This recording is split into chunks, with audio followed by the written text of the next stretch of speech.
the happy wife, happy life concept of like, I'm just gonna take the L and just do whatever to make my wife happy, it doesn't lead to long term success for you or for the family. There's a law that says whenever you do something more than 3 times for a person, it becomes a habit. When you start to serve somebody so much that they get the idea that this is normalized, and the man internalizes that, and they get into a happy wife, happy life situation where it's like, I don't even want drama. I don't want conflict. I'm just going to go along with what she says. I don't want to prescribe to those types of men to just go along with what they're saying because, like, in theory, this is what should be happening. You chose a woman and she should be doing this. I want to talk about, like, in those situations where the dynamics change, what do you do? Do you leave immediately? How do you maneuver through those situations? Choices. Happy wife, happy life is not the optimal situation. It boils down to choices and consequences. So it does, right? It's really about like what choices are you willing to make and what consequences are you willing to deal with, right? If you sit there and your wife does a bait and switch, you have choices to make. Stay with it, happy wife, happy life, and deal with it, right? Or you say to yourself, okay, well, this is something that's not for me. And you make a decision and say, okay, well, maybe I read into it wrong. Maybe I didn't have discernment and I picked the wrong person. Whatever they might be, do the homework there, figure it out, and maybe make the adjustment next time. But you're really left with those choices. There's not much you really can do. Right now, you can go the whole approach, right, the whole 9, have the conversations, go to therapy, go to counseling, whatever that may do, but you can't force people to do things. Yeah, you can. And I did some research on that like a long time ago, like on Happy Wife, Happy Life, and it actually was like a poem that started in 1903, right? You trying to throw the numbers out there? For real. It did start in 1903. They gonna check you in the comments with it. They gonna check your ass in the comments. Yeah, absolutely. You can Google. You can Google. That's the name of the poem. I can't remember. It was a poem from a guy, and at the end of it was like, it wasn't more so about happy wife, happy life. He was like, I got a great family, happy wife and a happy life. It wasn't that I'm doing things to make her happy. It was like, I have a happy life and I have a happy wife. That was it. That was 1903. But then there was a study published in 2014. It did surveys and assessments from 1968 to 2009 about marriage and happy wife and happy life. Mm-hmm. And the study showed that, like, it is not better, but the men have experienced that they have a happy or more satisfied life if their wife is happy. Now, how you make your wife happy is just totally different up to you. Every relationship is going to be different, right? Yeah. So it's subjective to that point. So your wife can be happy by you being a servant leader to her. She can be happy by you just giving her everything she needs. So it all really depends on the guy. But the study showed out of all those people that that's what it was. Me personally, I'm like, I prefer to be happy too, right? But the perspective of it was like, are the men not happy or are they happy? So certain men were actually happy by being a leader. And because he was a leader, a servant leader, she was also happy too. So it really just boils down to happy me, happy we, right? Because situations where a man's a leader and she's a supporter, they're both happy, right? Individually. Maybe the other guy is serving his queen and she's leading and they're both happy.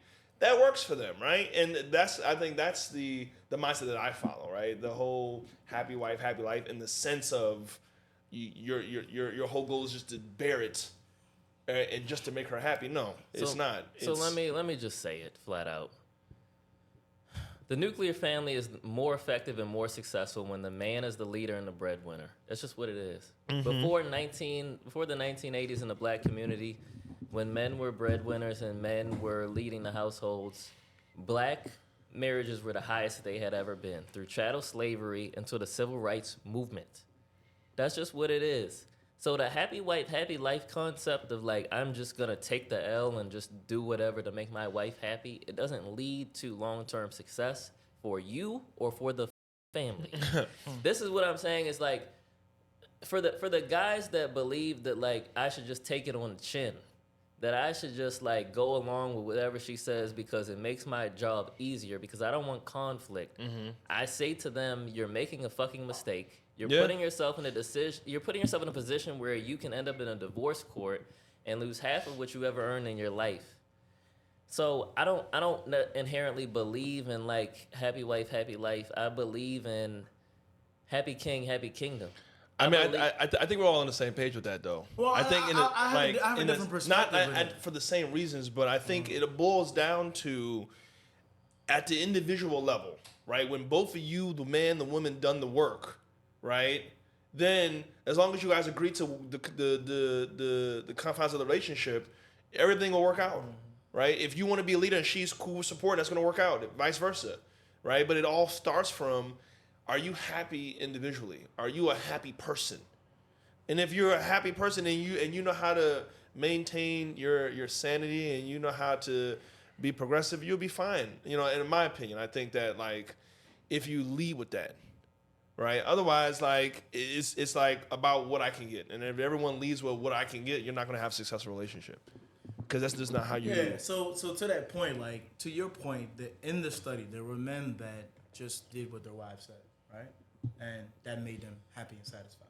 And there were men who were satisfied because they were actually leading with purpose and it worked for them, right? So it's relative to the individual. I don't think it made them happy. It was just that like I mean, it gave them a long-term relationship, not necessarily meaning that they were happy. No, but they're content. They were content. They were content So because they prioritize a long-lasting relationship over their own happiness. But this is my thing, Mike. You have to understand the data. This is why you have to understand the data. When 1 in 3 men are sexless or virgin the last year, just having a woman is happy or having a woman is content. So they just take, I'll just get a woman and that's enough for me. Even if we don't have sex for once a month, that's enough for me. That's not a win. That's not a win. And I can't prescribe that for any man to just say happy life, happy life. What is a win then? A win is you're a leader. You have someone who's willing to follow your vision. So here's my thing, right? As a man, become the leader. Do everything that we said up front.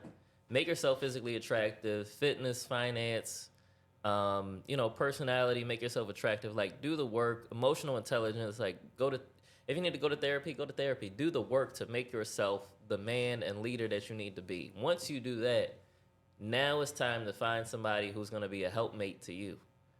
And if she can be a helpmate to you to perpetuate the vision that you have for the family, that's a win to me.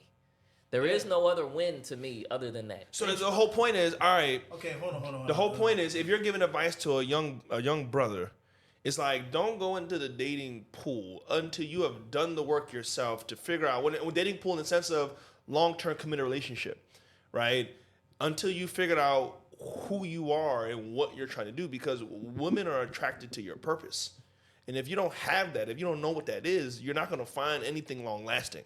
So do that work first. Once you do that, then you can invite, Yeah, so when you say helpmate, like I don't know if I would look at a woman as a helpmate. Like I'm looking at this woman as an equal to me, right? And as a leader, from the traditional perspective, if I'm leading the household, right, she is also a leader within the household, but she allows me to lead, or we're leading each other in different aspects, right? And so I'm bringing value, she's bringing value, we're bringing trust, negotiation skill sets in order to empower the family. But ultimately, she's allowing me to lead because you can't have two drivers in a car. It's just not how things work. But I'm driving today, she's driving tomorrow. There's no allowing me to lead. If I hop in the driver's seat, I'm driving.